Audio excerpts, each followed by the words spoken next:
Befana ngiqale ngibingelele isoka lami. Ngiyadlala. Sanibonani and welcome to KwaMankabinde.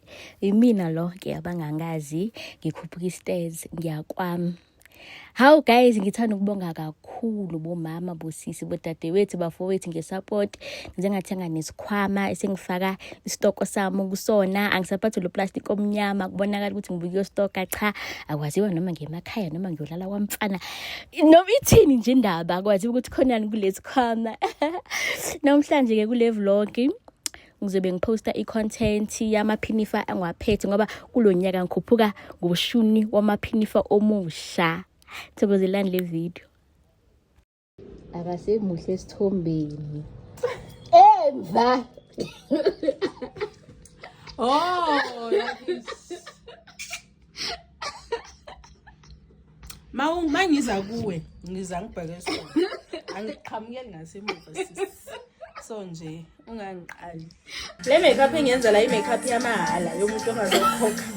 Ningaze nitshele ukuthi ngi-makeup so lo akakhokhi.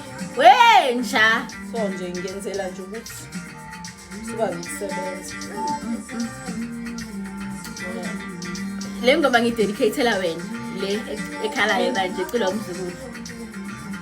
Uthi mawusongblasta kanje. Washona phithando sami.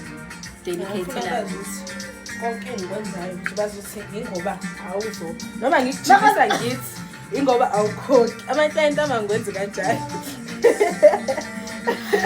Ngizoba rough guys, ngixolele. Ngizoba rough. Ofuna ukubamba ngendlela. Asikhe classini lana. Uzobamba ukubambayo ngendlela. You get ready. Get ready with me. Yeah. It's not a makeup tutorial. Sanibonani. Abaqeda ukujoyina angabingelelanga. Sanibonani. Hayi ngicela ngitshela ukuthi mawenza ishiya awukhulumi, awuhlafuni. Ifilter isikimi buka ngani kodwa ngathi ngitha ola. Yozami ngathi ngizona iyade ngihlangisa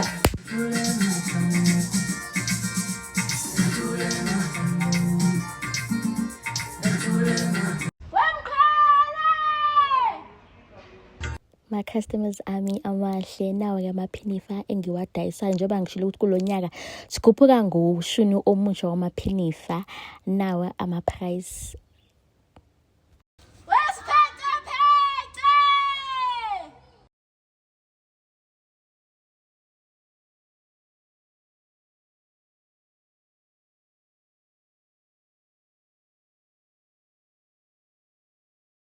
Ngidayisa nama-apron kulapha abangawathandisisa amaphinifa 100 rand aphuma ngamakhala ahlukile. Ngiyabonga. Please like, share and subscribe my video guys.